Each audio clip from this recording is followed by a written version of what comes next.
Good morning students. आज हमारा topic है हैच एंड स्लैग साइकिल। तो hatch and slag cycle it means C4 cycle.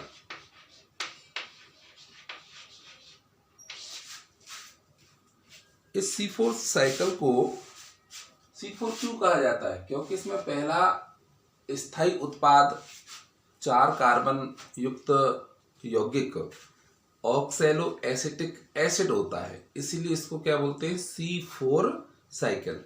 In this cycle first stable product form called oxaloacetic acid. So this cycle is called C4 cycle. It is discovered by Hatch and Slack. So this cycle is also known as Hatch and Slack cycle. क्योंकि इस चक्र को hatch slack नामक वैज्ञानिकों ने खोजा था, इसलिए इसको हैच स्लैक साइकिल के नाम से भी जाना जाता है।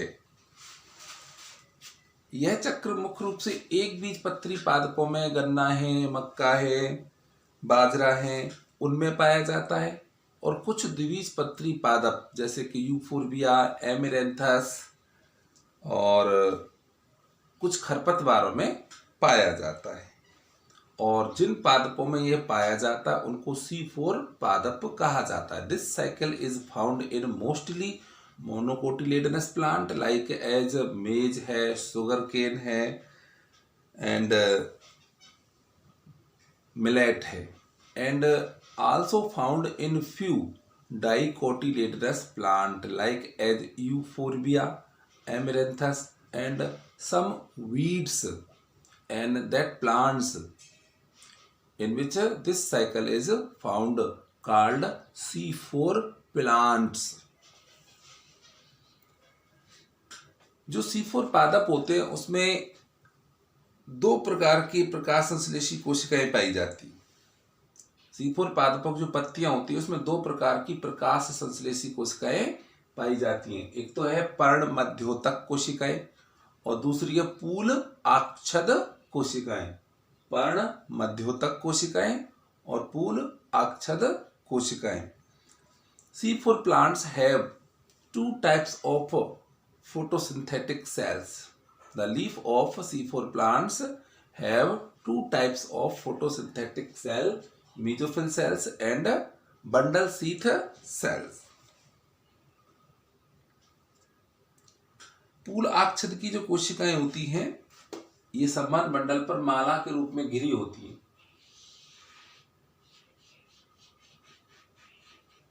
ऐसे जो सेल्स होती है वो माला के रूप में घिरी होती हैं। इसको जर्मन भाषा में बोलते हैं क्रेंज शारीरिकी। माला होती है जो गले में डालते हैं ना, तो उसको जर्मन भाषा में बोलते हैं क्रेंज शारीरिकी। तो ऐसी पत्तियों की जो आंतरिक संरचना होती है जिसमें संबंध बंडल चारों तरफ से घिरे होते हैं, पूल आच्छद जो होता है उससे घिरे होते हैं, उसको क्रेंज शारीरिकी कहा जाता है। The vascular bundles of C4 plants is covered by a wreath.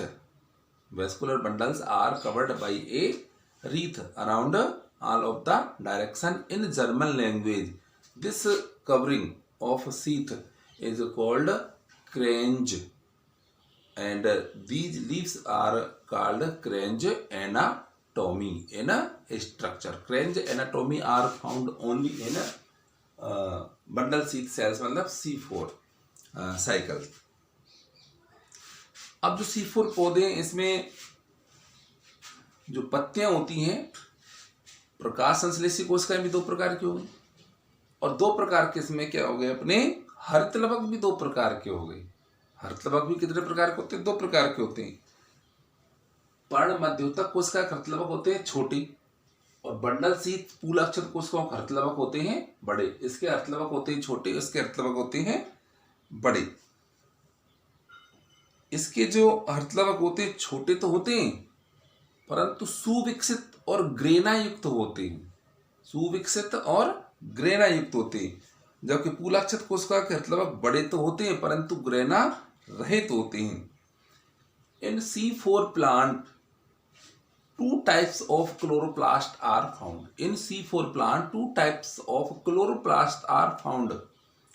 In mesophyll cells, chloroplast is small but well developed with grana. The cells of mesophyll chloroplast is small but well developed with grana, and the chloroplast of bundle sheath cells large but grana less.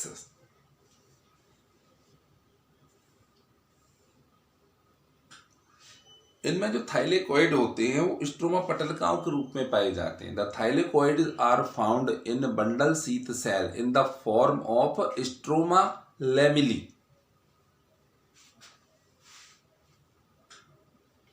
C4 पादप में जो प्रकाश अपक्रियाएं होती हैं पर्णमध्युतक कोशिकाएं में होती हैं. C4 पादप जो होते हैं जिनमें ये चक्र पाया जाता है उनमें जो प्रकाशिक अपक्रियाएं होती हैं वो केवल पर्णमध्युतक कोशिकाओं में होती हैं.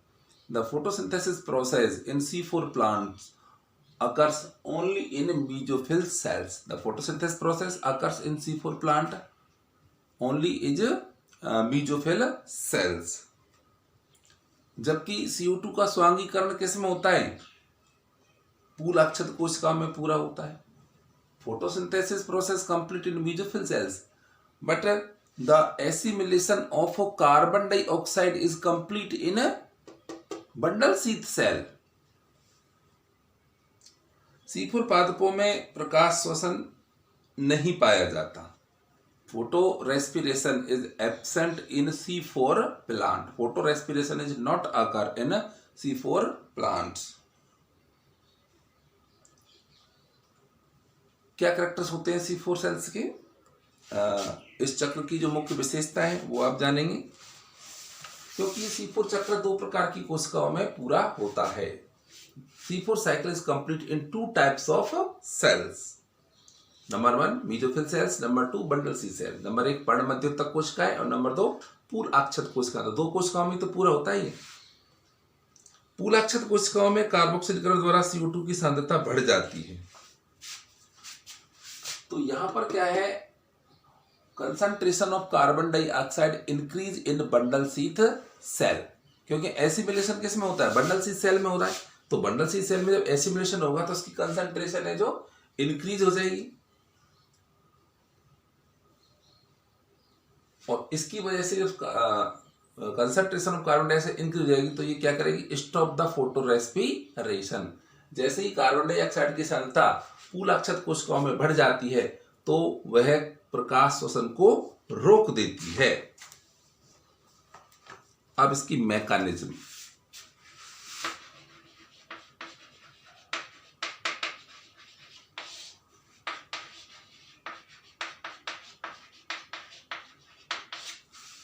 C4 पादपों की क्रियाविधि. C4 चक्र में वायुमंडल से कार्बन डाइऑक्साइड रंध्रों द्वारा, पत्ती में जो रंध्र होते हैं रंध्रों के द्वारा पर्णमध्युतक कोशिका में प्रवेश कर जाती है. पर्णमध्युतक कोशिका में प्रवेश कर जाती है. तो जैसे ही पर्णमध्युतक कोशिका में प्रवेश करेगी तो फास्फोइनोल पाइरूवेट उसको ग्रहण कर लेता है. Phosphoenol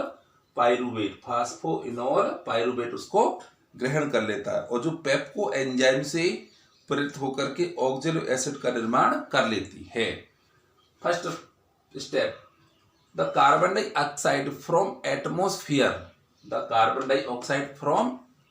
atmosphere is absorbed by phosphoenol pyruvate. Phosphoenol pyruvate is 3 carbon compound. Due to the presence of PEPCO, phosphoenol pyruvate carboxylase oxygenase enzyme, PEP, short में PEP is converted into first stable product 4 carbon compound oxaloacetic acid. So this cycle is called C4 cycle.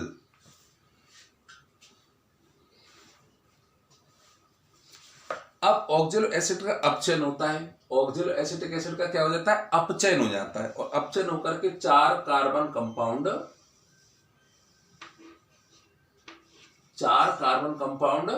Malic acid का निर्माण हो जाता है। ऑक्जेलो acid का अपचयन होता है। अपचयन में हम देख रहे हैं NADPH plus H positive ion से NADP हो रहा है, तो NADP का तो क्या हो रहा है ऑक्सीकरण, और NADPH2 का क्या हो रहा है अपचयन। तो जब ऑक्जेलो एसिटिक एसिड का अपचयन होता है तो ये 4 कार्बन युक्त कंपाउंड मैलिक एसिड में बदल जाता है। The reduction of oxaloacetic acid and convert into 4 carbon compound malate, it means malic acid. Here oxidation of NADP positive ion and reduction of NADPH plus H positive ion.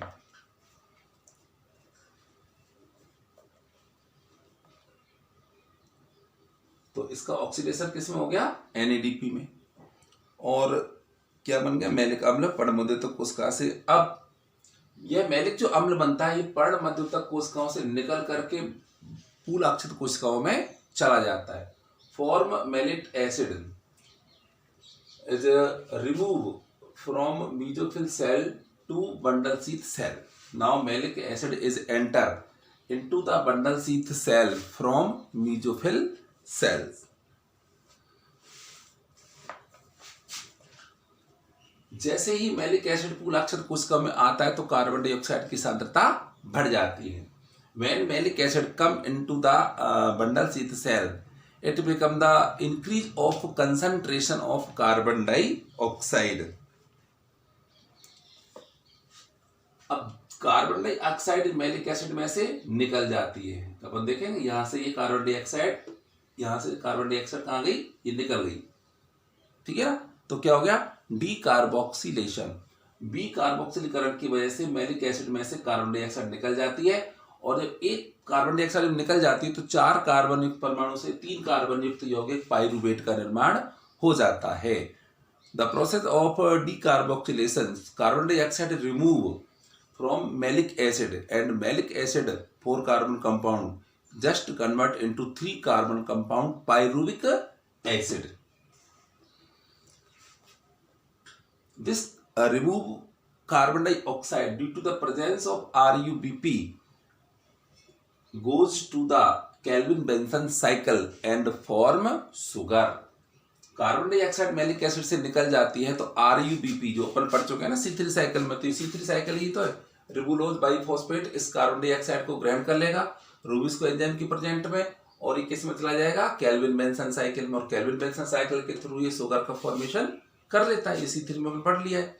तो यहां से जब CO2 निकल जाएगी तो ये 4 carbon से 3 carbon compound में कन्वर्ट हो जाएगा। अब ये जो पाइरुविक एसिड जो बना है ये फिर बंडल शीथ पूलाक्षित कोशिकाओं से निकल करके किस में चला जाएगा मीजोफिल कोशिकाओं में चला जाएगा।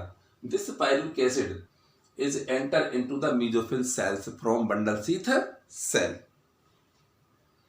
और पाइरुविक एसिड वहां फास्फोइनोल पाइरुविक अम्ल का निर्माण करता है, and pyruvic acid form phosphoenol pyruvic acid. It is also 3 carbon compound, और it is continued, it provide the continuity of C4 cycle as formation of phosphoenol pyruvate, this continuity to the C4 cycle। जैसे ही pyruvate phosphoenol pyruvic acid का निर्माण करता है तो यह चक्र निरंतर चलता ही रहता है। पूल अक्षत कोशिकाओं में डीकार्बोक्सिलीकरण से ये तो मैं बता ही दिया। अब इसका इंपॉर्टेंस और जान लें। C4 चक्र, C4 जो चक्र होता है C4-3 की तुलना में अधिक कार्यशील होता है।